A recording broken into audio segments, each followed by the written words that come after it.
Today is August the 30th, 1997. My name is Charla Henson, and I am interviewing John A. Preitauer.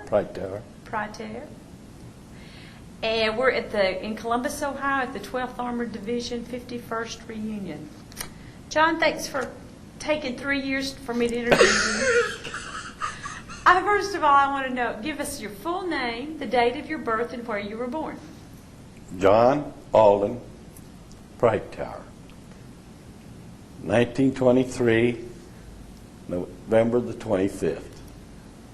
Okay, tell me your mom's name and where she was from, and then your dad's name and where he's from and what they did for a living and all that.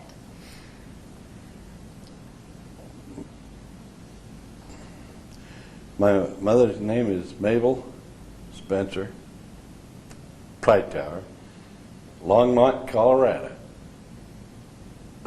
My dad's name is Albert Preitauer, Nebraska. Gothenburg. Is that French? Is your last name No, French? German English. German English. Tell me how German English. Explain that to me. Well, my dad was German and my mother was English.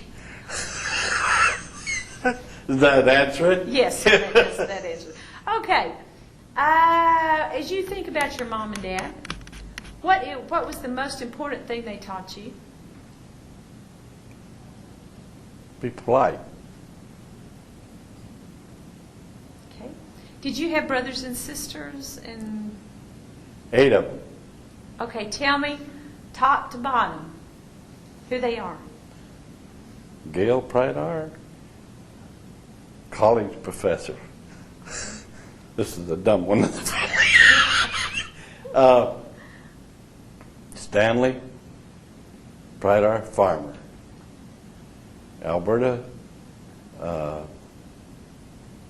Wilhelmsen now, farmer or cattleman. Francine Jenkins, farmer or rancher. Donald, my middle brother, he did everything. Come out of the service as kind of wounded in times. So that ends. I was 9 when. No, at 8. Okay. And where are you in that? Me? Uh-huh. Right after Alberta. You didn't say to split it. Okay, have you told me all your brothers and sisters' names? I have, yes, but I have 2 stepbrothers. Oh, okay. Lieutenant Colonel McGee and Harold McGee. Okay. That does it. Okay. Tell me about school days and get me up to high school and the year you graduated and all those education years. What do you... Well, I went to school in North Platte. Went to Cody School till the 7th grade. Went to junior high downtown. Then I went to senior high, all North Platte, to the 11th grade and quit. So why did you quit? Do you want to go out in the world and make a living? No. I went to a CC camp because there was running the streets. Let's put it that way. Which CC camp did you go to and what did y'all Mitchell, do? Nebraska, and we built Scotch Bluff Monument and tied ditches for irrigation. That got you off the streets, didn't it? Yeah, it did. Okay. This learned me also that how you took care of KP and you learned how to drill and obey. When did you enlist or were No, you? no, I I got caught with a car in the CCs and you could not have a car. They knew it ahead of time, but they wanted me to sign up again and I wouldn't do it. So they gave me a discharge if I could get a work discharge, so I just called my brother and his father-in-law sent the work discharge. And so that's where I went until I went to Ogallala and went to live where my dad was at, in Ogallala. So he worked at the garage, so I went to work at the garage. And I worked there 43. I think it was 43 when I was drafted. Funny part of it, I got cornered for the draft. I mean, the guy across the street from the draft board come over and said, "Why didn't I turn my records back in?" I said, "What ones?" He says, "The ones that sent you." I said, "I never seen anything."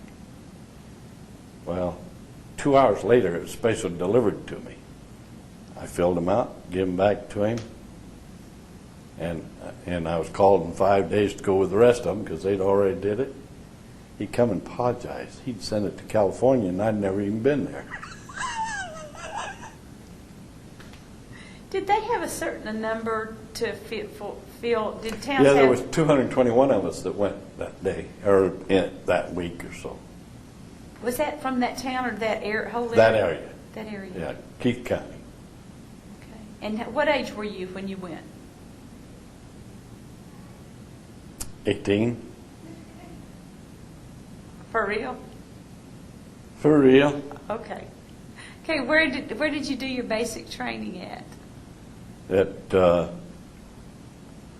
Well, I went to Denver, and from Denver, I went to Kentucky, Fort Knox, Kentucky, and that's where I did my basic. When you got there, what was that like for you? What did you think about it? Taught something like CC's.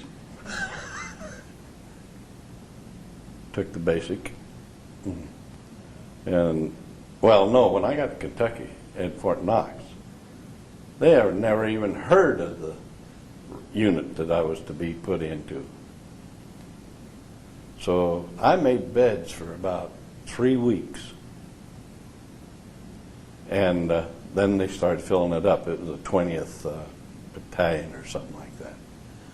And they went to filling it up, and the sergeant says, "Don't worry, you ain't going to pull no guard. You did enough bed making." Well, we was waiting for it. It had never been activated. That's what it hadn't been. Oh, so you got there before it was even. Oh, yeah.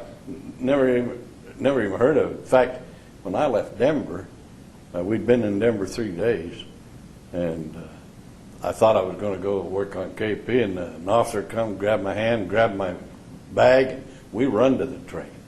And I thought, what was that all about? That's just the natural hurry-up Army. Because we waited 3 weeks later till it was activated. So you were on the Tennessee maneuvers then? Yes, I went from Fort Knox to Fort Campbell, down to, well, I joined the 92nd Cavalry down in maneuvers. And I couldn't have been there probably 2 or 3 days, and they shifted me over to the 17th Infantry. Okay, so they had already reorganized. Yeah, they had split the 56 and the 66 and the 17th. Okay. So what did you do on the maneuvers in Tennessee? Was in a machine gun squad. Okay. So that was kind of your specialty, was machine guns? Not really, but that's where I went. Oh, okay. Okay. Which machine gun did you have? All of them, or did you have a specific We one? had a 30 caliber that we carried, because the others, you had them on half tracks or something. But no, and you carried small arms. Actually, you had a couple 30 calibers and small arms because you had to carry the ammo. So I presume you'd call me an ammo carrier because I was small enough that the machine gun was a little heavy. Okay. Was there anything that happened on the Tennessee maneuvers that kind of stands out in your mind? Yeah, about the third night, I wondered why there was 2 guys standing out in front of a guy's tent with baseball bats. He'd won over $2,000 from the men, and they were guarding him, and they were paying him dear. He was a good dice roller. So that is your memory of the Of the Tennessee maneuvers, really, outside of, no, we'd go on problems, And first time we went out, of course, if you got knocked out, you were done, and you went back to a staging area. And we learned that if you got a flour bag thrown at you and hit, you could go back quicker. So you did that, huh? Well, something like that. Tell me about your first impressions of Abilene and Camp Barkley. First impression? Mm-hmm. Okay, we walked out of Tennessee onto the train, mud from everywhere, in our feet, all our stuff. Got on the train, got to Camp Barkley, and of course we'd cleaned up coming on the train because they took us different directions. And got to Camp Barkley, and stepped off the train, and first thing we asked them was, how was the rain? Said hadn't had any. We got rained on before we got to our barracks. We wasn't very happy. Were most of the guys that came with you, did y'all stay together because you'd already become the 17th, right? Yeah. Okay, so how many of you were in the 17th at that time? Was it full, or did they have? They were filling it. To tell you, all I can tell you that I know there was about I think 15 to the barracks or the shacks. Did y'all get any ASTP guys that come in? Yeah, they came in later to take over the. I guess they got rid of some people. Okay. Which company were you in again? B Company. B Company. Okay. How did you feel about that? How did y'all feel as a group about the ASTP guys coming in? Didn't bother me any. Were they kind of green at first? Kinda. Do you have any stories about them being green or No, things that y'all? no, not really. Not the STP. Because I'd learned a lot through my brother. About what?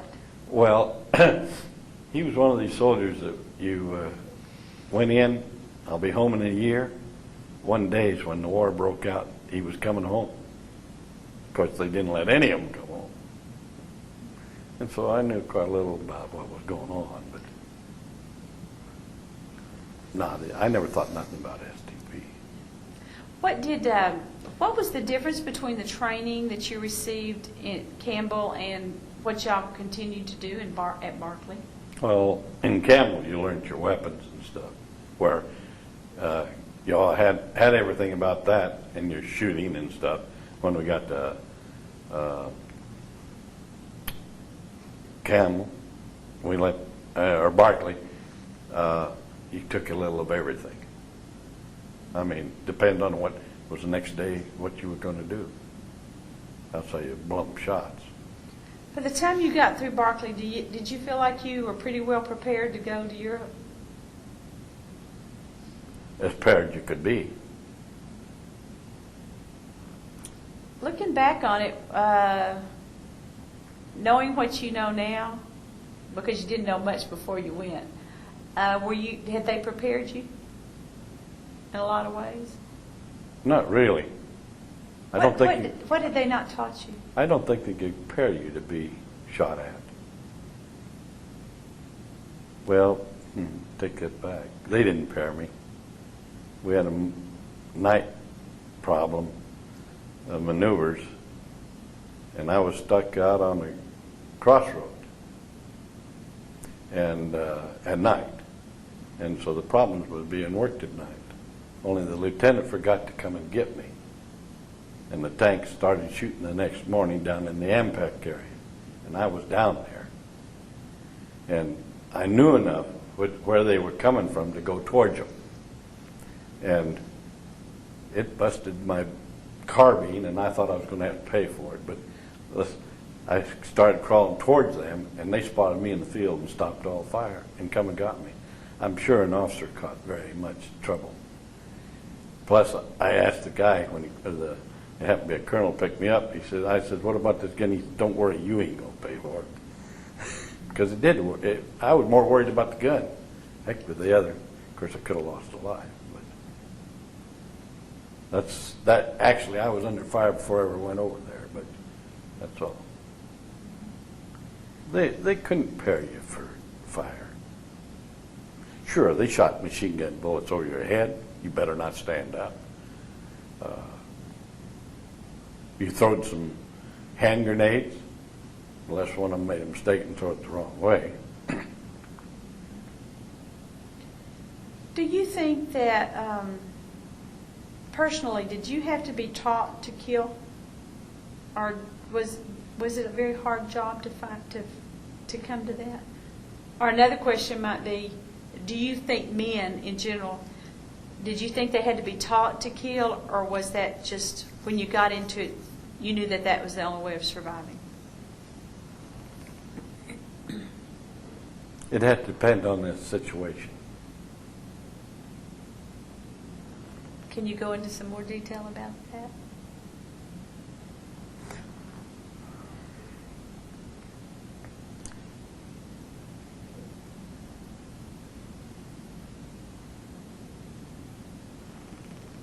Well, that's ahead of where I would tell you anything. Okay, that's fine. We'll go to New York, okay? All right? Okay, we'll go to New York. Going to New York, anything happen in New York or Happened just before New York. what? Well, I was, Wait. Your speaker's on. I'm gonna pull it. Yeah, I'm gonna-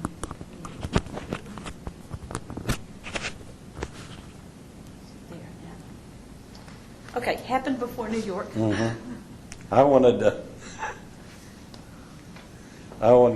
I needed a leave because I was going to have a baby. Not me, my wife. And the Red Cross requested me to come home. The Red Cross turned me down. And the company commander, he said, I don't know why they did, because it was the home Red Cross. And we were headed for New York in 15 days. This is from Barclay? Yeah. Okay. So I didn't know what I was going to do. And he said, here's a 3-day pass, and here's a furlough. You get back here so we can be on the train to New York. I went. Of course, when I got to Denver, the MPs asked me, he says, I give them the 3-day pass. He says, you're out of range. I said, what do you mean? He said, well, 3 days and get back? He says, you got a furlough in your pocket? And I said, I sure have. So I went on furlough. Then we came back and I went to New York. So did your wife have your Yeah, baby? and the baby girl. She's here. Okay. So then you got back to Barclay, then went to New York. Nothing big deal happened there, just got on the ship and left? Oh, not a big deal. Went downtown one night. They allowed us back. And they took me along for one reason only, because I didn't drink. To make sure they got back. Okay. Tell me about the ship that you went over on. And The Empress of Australia, the Wilhelm Kaiser boat. It was an electric liner. I'm going to use a word you might not like. I'd never seen a douche bowl. In fact, a lot of us hadn't. Wondered what they were. Then we had to clean the ship up, too, because they'd hauled Italians over here, POWs, and dumped them off, and it was a mess. Of course, they had barbed wire some places. And so that all got thrown overboard and washed down. Of course, they had enough men on there to do it, so. Of course, it belonged to the English, the ship did. And we were told that we had cigarettes and candy and everything that was all American. We got halfway across, and all that stuff stopped. And so our officers had started raising heck, and they came back out selling it, because anything that could get back to England they were allowed to keep, I guess. And I asked them, they made tea a lot. And I said, well, whenever you make coffee, let me know. We landed, and so I asked him when they made coffee. He said, we made coffee. I said, when? You didn't tell me. Well, he says, it's probably because you didn't taste it very good because it's made in the teapots. That's about the truth, I presume. I drank a lot of water. Tell me about reaching England and going down to Tidworth. What part of it you want? Just your general memories or something that stands out. One thing that I wouldn't give Red Cross anything. We paid for some stuff we got from Red Cross. We didn't Salvation Army. You'll ask a lot of guys, and I think you'll find that out. Now, explain that. Well, they'd give you a package of stuff, and or a donut and a cup of coffee. We never paid Salvation Army, but we did when the Red Cross gave us something like that. I don't know what it was, but it wasn't very expensive. But hey, then we went on to where they camped us at, and didn't do a lot of training, did a lot of marching and stuff, waiting to go over. I can tell you this, a tree in England costs $125. We cut one down, our company, and didn't move it inside fast enough, because they only give you a little coal, little bit of coal. Wasn't cold either, but it was light coal. So it cost the company $125 for cutting the tree down. We paid for it. But we found out everything belongs to King of England, even that one egg. When y'all finally got on the boat to go across the channel to Lahore, what were you thinking? Wondering where we were going to land?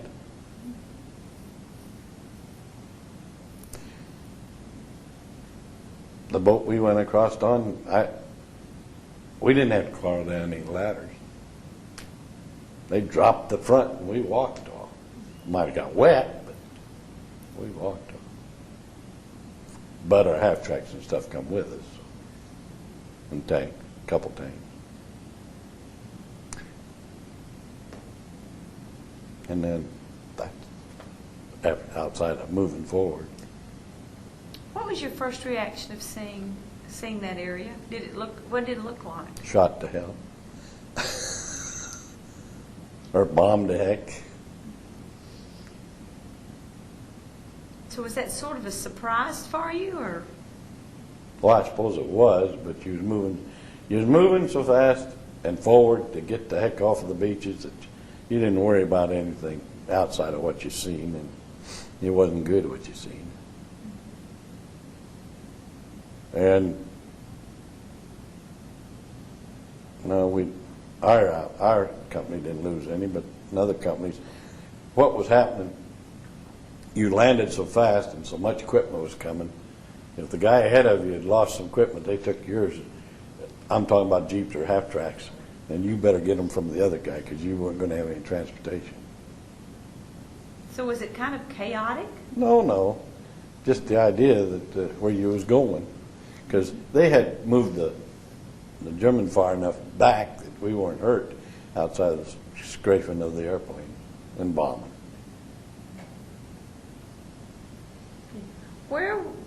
Where did you spend your first night? On the ground. So did you have a good night's sleep? I don't think so.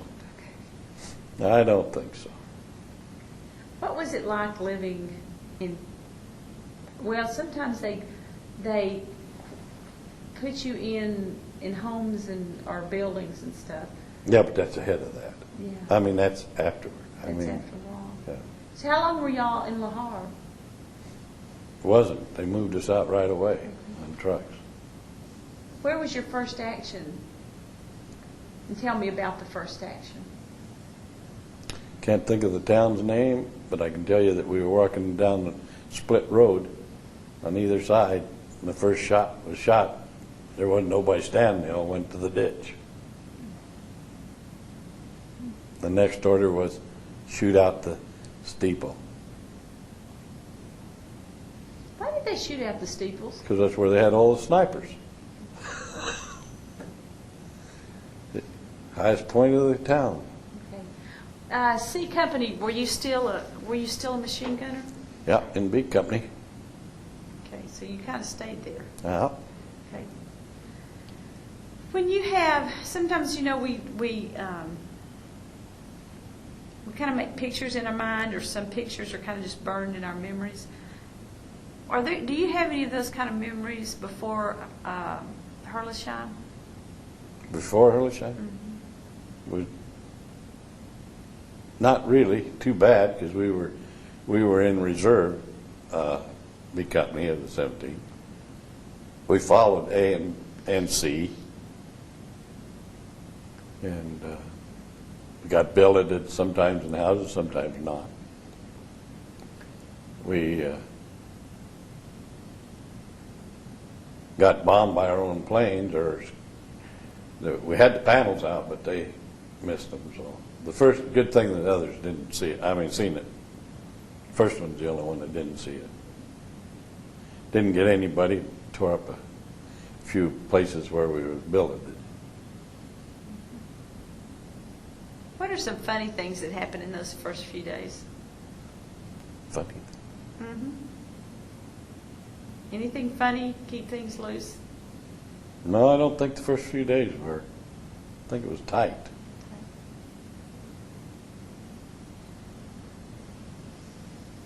In those first few days, was it the fact that it was unknown? Unknown what you were going to come up against. Did you spend a lot of time having to think about that? No. You just shrugged it off. Wait for the next day.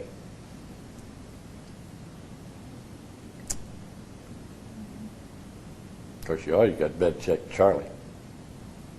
Bed check what? Charlie, in an airplane, come over and lays on plane. He'd come over so he'd pray and hope we'd shoot. You don't shoot at a plane at night, not that way. Tell you where you were at. Oh. And that's what they called it, was bed check Charlie. Yeah. You could bet on it. As soon as it got dark. Okay.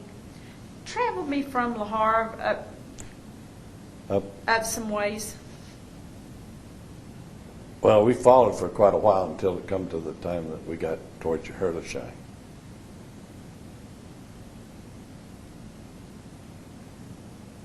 We hadn't really run into too much going into Herlisheim. And we got in there, and they blocked us. We didn't get any farther than a couple, 3 or 4 houses. Then we pushed off to the side and took some others. Then that night, the Germans put a counterattack coming down there and telling us to surrender. And they had took the battalion CP because it was right beside of us. And with them tanks rumbling and the guys hollering, you wondered what was it, to surrender, or you wondered what was going to happen. There were 3 or 4 of us in the kitchen. We bailed out of the kitchen window and went towards our tanks. So there was somewhere in the neighborhood of, I'll say 5 to 9 of our company that come out. That was it. We got back to the 43rd, I think it was, Tank Battalion. And they really whacked the heck out of us. We lost a lot of people, not knowing if they were dead or alive. I got ahead of myself in a little bit because we went up in the barn and did some shooting. along a ditch. And we could see like white sheets. And the rifle you could see, but that's about all you could see. We came out of there, and then after that we was kicked that night and got out. But I don't know how many days later, well, the next day we tried to come forward, again with the half-track drivers, the clerks, the cooks, because we were hurting. And we got about halfway up, and the 36th Infantry relieved us. Wonderful. So then we went back to staging area and revamped amount of men. And I didn't know that the 36th, my brother was in. So he relieved, but where, I don't know, but it says we're along there someplace. And when we got back there, we revamped, and then we started toward the corner. But still, Herlichine was the worst. Cornwall, you lost a few, you got a few. And there was horse drawing artillery, not ours, theirs. Was that, had they done that all the way through the war, or was that just something towards the end? No, they did it through the war. In fact, a lot of their vehicles run on tree stuff, like chips, wood chips. They'd dump them in the back of their vehicle and they'd burn them, and that made, when they were getting low on the gasoline and stuff. They still got them around someplace, I know. Okay. How did you men deal with so much death around you? How did you get through the days? How did you deal with that, seeing that? No, I'd say pass it off, because it could have been you, but it wasn't. So.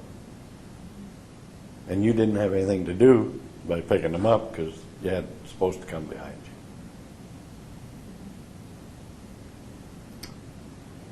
Let's go on a little ways past Herlichine. What would be the next, Comar was the next one. But before we went, 15 days later, we went back up to see, we was going towards Comar and we got stalled, but we went back 15 days later or something like that to Herlichine, because we took it. And we could see where the gas masks were all lined up, so we knew our men weren't dead. We didn't know where they were at. you did know where they were at? Didn't know where Didn't they know were where at. they at. No. When they line you up like that and you drop your masks and stuff, you know they took you captured. And as long as it was war-marked troops, you didn't have much to worry about. Did you, I know a lot of the 17th were captured at Herlichine. A lot was. Were you within those areas, or were you back? No. I was right next to the battalion headquarters that got captured. The whole blooming thing. When we bailed out of the windows, we went from here to where they went to the barn. No, So that was really, really we were close. there. We were lucky. That's all it was to it. Did you have to spend the night out, or did you find? No, you spent the night out in the snow. Okay, but did you at Herlichine? Were you able to get back? Back to the tanks. Yeah, back to the tanks. Where some of them had to spend the night out in the open. Oh yeah, you spent it out in the open to make sure nothing come back. 'Cause if they'd have followed us, they could have probably come right on through the line. Okay. No, it's.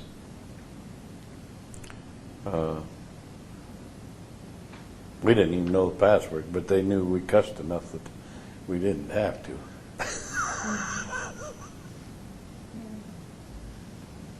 Okay, let's work our way on up to Colmar Pocket. Cornwall was not. We took the town. It wasn't that bad. It was house to house, some of it. But they had some of the roads blocked. You shot a couple rounds in it, blow it up so you didn't have to worry about mines, but you stayed on the road. You didn't walk in their manure that was in front of their houses.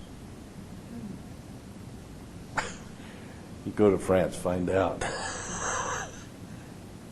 So were Frenchmen, I've heard several people say they didn't really like the French. Not really. What was it about them? They weren't clean. Or to my opinion, I'll put it. When you run pigs through the front door to out the back to get them in the house, so, the cows or whatever. Parts of them was clean. I mean, you can't say that. They weren't.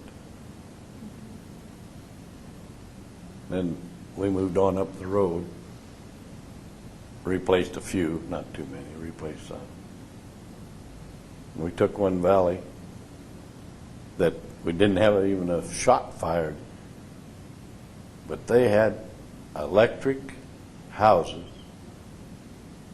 you wouldn't believe. But there were no soldiers up there either. We didn't knock heck out of it either. We left it alone. There's no use shooting up something that wasn't.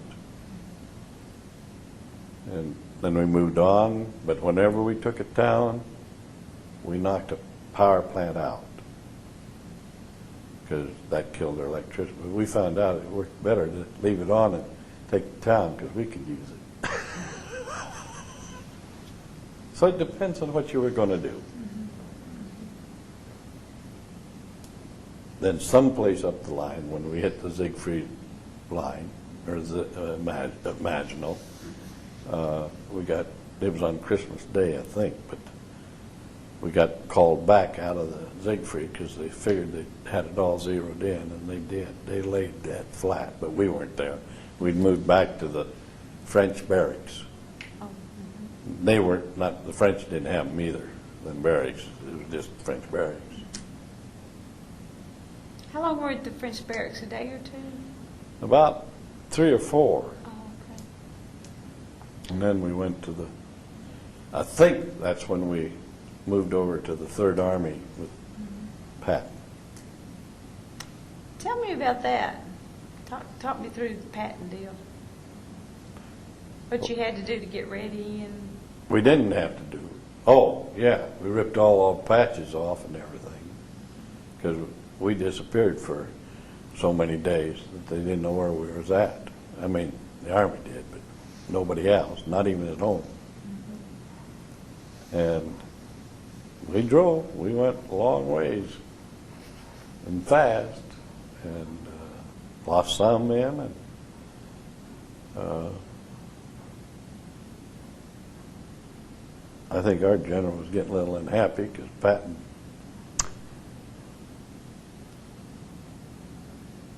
a lot of them, somebody gave him the name that he got. It was your blood and his guts, and that's what it was. When you push a army through a space like this, 3rd Army, and the 7th like this, and the 1st like this, you're going to go. There's no way that you can keep from it. If you don't, you're going to run over somebody.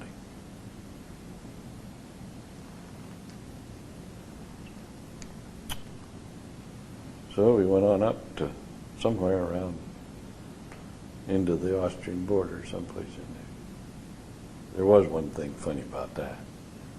There was more men, there were Germans with guns than us, but they were tired of the war. So they started tossing them down, and we started taking them. Not the guns, but the people. And you got where you got so many that you didn't send any back. You just started telling them to go that direction. They were ready to quit. It was Warmark troops. You didn't do that to the SS. Because we fought a town of SS, and we fought dearly for it. What was your perception of the SS troops? Thought they were a super race. Couldn't be hurt, couldn't whip them. They found out different. Along the way, one of the things that was funny, we entered into a, they don't call, I don't know what the name of it was. I can tell you what we called it, the baby factory. And it's where they had women and their super race came in. But they didn't have anything they didn't want. I mean, it had everything. So, but it went on. We went on. And we went, in that drive, we hit some camps that were not good to look at. Then we went on through. Freedom. Oh, were you part of the liberation of the camps?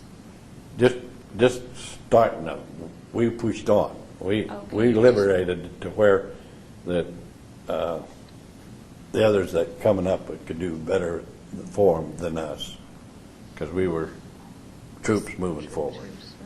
Did you know what you were seeing? Did Seeing? Did y'all understand what was happening in the camps? Yeah, you could see.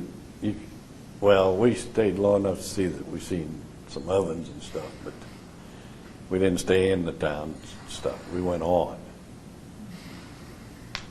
Did you see some of the people? Yeah, but it was after they'd been freed. And of course, looked like skeletons.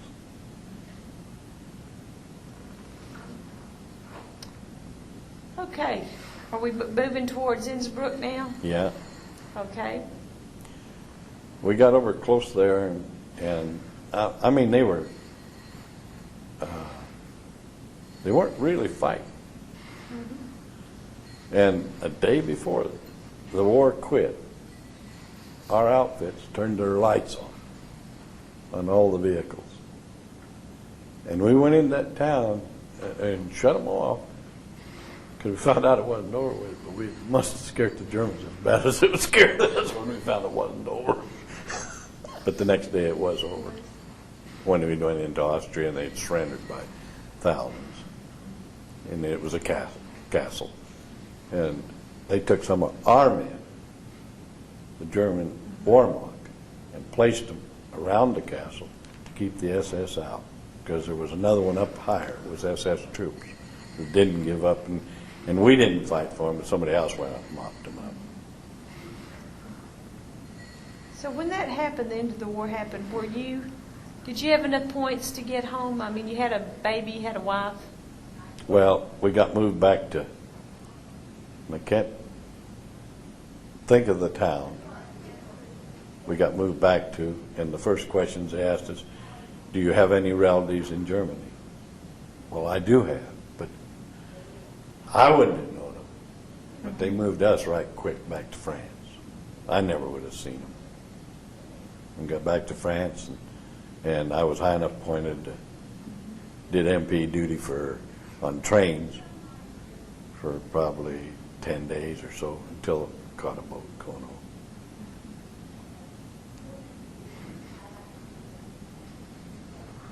I was one of the first ones to go out of the division, I'm sure. As you look back over your war experiences, is there something that you learned about yourself that you didn't know before that?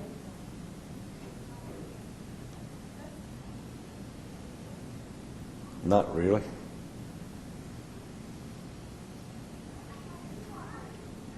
I knew that I wouldn't want to go through it again. But I wouldn't take $1 million for what I seen. And did.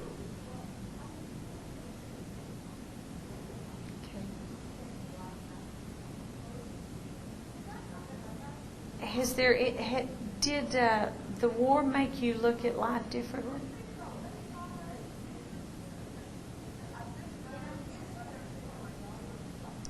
Well, I don't know how much difference it would have made, because you come back and went. It bothered me for a while. I'll guarantee you nobody come in my bedroom without I jumping up, because that's when we built it. I always made sure I was behind a door that swung towards me, not on the opposite side of the room. Because that way you had a chance.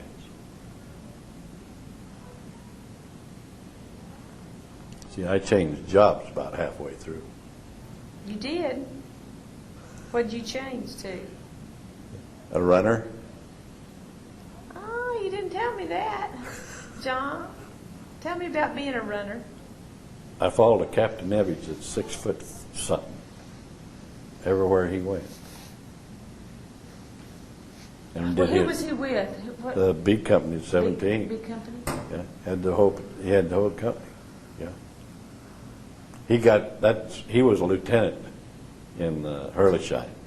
Oh. But we lost so many officers, he got promoted to a captain. And that's when I joined him. So explain the job of a runner. You carry the message from up front back to where he wants it to go, or you go everywhere he goes. If he stays up 24 hours, you stay up 24 hours. I learned that the second day. I went ahead and was going to pull my guard like the rest of them. And he caught me out there and he said, "You can't do that." And I said, "What do you mean?" "My turn." He says, "You ain't going to have the time, and if you don't sleep when I sleep," he says, "you'll never get any sleep." So, that's the way it was. Because you do follow. Was that, do you like those kind of jobs? Did you like that job? Did you like being a runner? Not really, because you would always happen to go from one platoon to the next. And to me, it was more risk. Was it verbal messages or was it written messages? No verbal. Verbal? You didn't carry no written from one team, from one squad, platoon to the next. There was places that I'd probably run through, but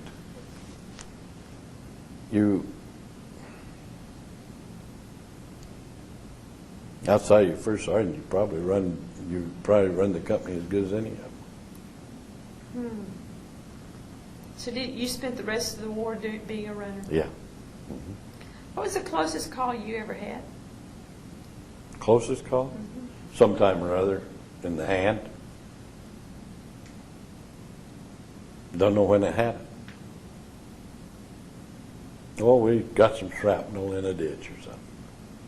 Wasn't enough to go back. Just wrap it up and go on. Well, I was decorated over there, but that's another game. Well, tell me about that. You want to do that? Okay. I will tell you a piece of it. Okay.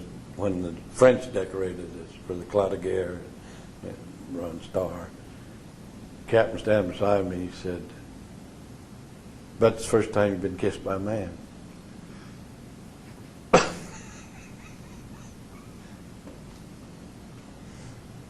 So it was funny. Okay.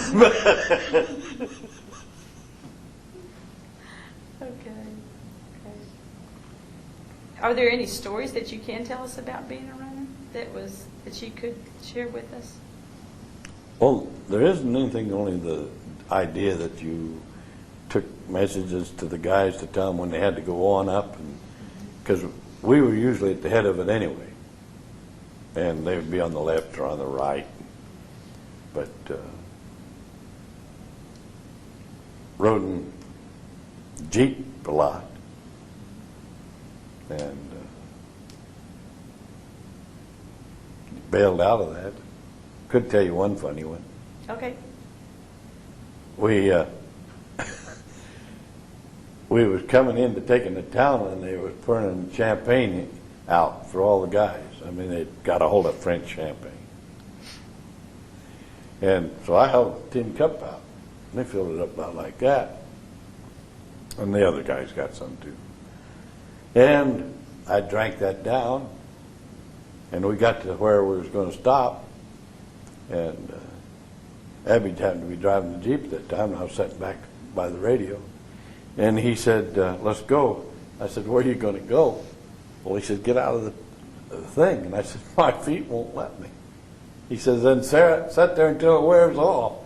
The champagne, I didn't know what it'd do to you. I'd never drank champagne. Shouldn't have never drank it this way. It was funny, but it left in about an hour. But I learned I never touched another one. Is there something I've left out in asking you as we walked across Europe? Or something you know I want to know and you're not going to tell me? Well, I don't want you to tell me about the other because you told me you didn't want to tell me about that. But is there something that... Well, that one I told you I didn't want to tell you about, the only reason I was interviewed for it.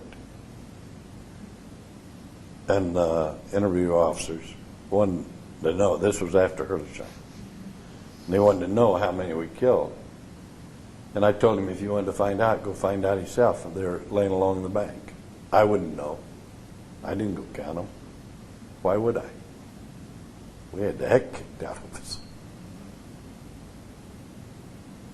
So I don't know. To my knowledge, no. I wouldn't know one of them if I got killed, if I killed one of them, because I didn't go look and I ain't about to. I think it was a silly question. But I'm sure he had to ask.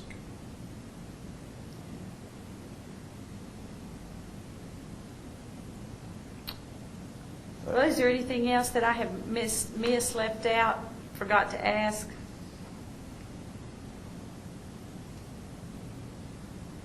No, we did after the war, when I was riding MP on the train, we was guarding mail. That was more important than anything else after the war. And the French sidetracked us on the sidetrack. And there were 3 of us guarding the car. And about sometime in the night, we heard the gas cans going off of the train. It was the French unloading gas cans because they were full. And then daylight came, and of course we weren't paying a lot of attention because they weren't coming near our mail cars because they'd have been shot. But anyway, we got the bright idea. There was a troop train that came along of ours. We did bust a lock off of the French boxcar that was full of wine, and we started handing it out. An hour later, a train came by, an engine, and picked us up and moved us into where we could get off. So we know that that's what did it. It wasn't because otherwise. But we wanted out of there. They were going to strip all the gas off there. We didn't have to guard gas. We did, but we had to guard that mail car. And that's about it. When you came back, what did you do? What did I do? When you came back to the States? States? Oh, I went back to work for the garage as a mechanic, and I went to shop foreman. And in '57, we closed the garage, and I went to work for the United States Post Office. And I retired from the post office at 29 years and something plus my Army. So I was over. And I had a bank that wanted me to work for them for cleaning. And I told him I wouldn't clean for the price that he was paying. He says, give me a price. And I give him a price. And this is 35 years later. I'm still working for the man. But not for the price that I gave him the first time. His father run it, and then his son, and he's got 2 sons that are lawyers. And when I lost my wife, at 52 years married, they closed out everything for me, and no cost, so I can't kick. And I've had a good life, I'll tell you. I do what I please, and I go where I want to. And I have invested pretty good.